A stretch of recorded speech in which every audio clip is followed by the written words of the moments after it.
якось інстинктивно їм закричала: «Чіпайте його, будь ласка». With the help of such a performance, the Center for Civil Liberties demonstrated what Ukrainian civilians illegally detained by Russia go through. The action was timed to coincide with the day of Enforced Disappearances. The plot of the theatrical performance is based on the real testimonies of Ukrainians returned from captivity. Russian security forces beat, torture, starve, and morally humiliate. Everything irritated them, even the fact that you answered their questions, especially when you spoke Ukrainian.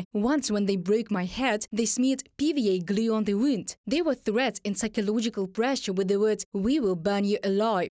Testimonies of Ukrainian civilians released from Russian captivity from the publication by Center for Civil Liberties.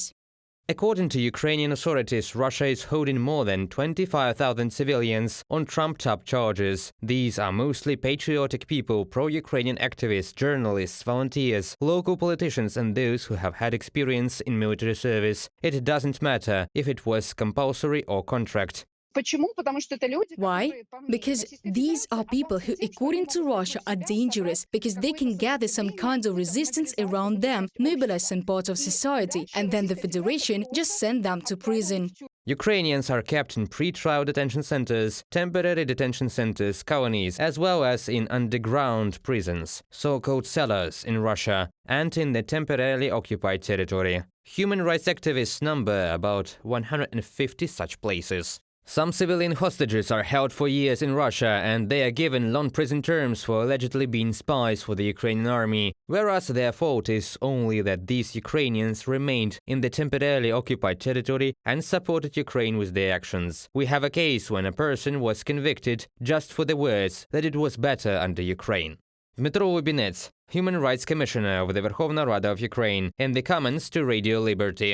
For a year and a half, the Ukrainian side managed to return 338 civil Ukrainians from captivity. They are working on the release of the rest of them every day. The authorities as well as public organizations are trying to achieve the return of their people, both directly and with the assistance of mediator countries.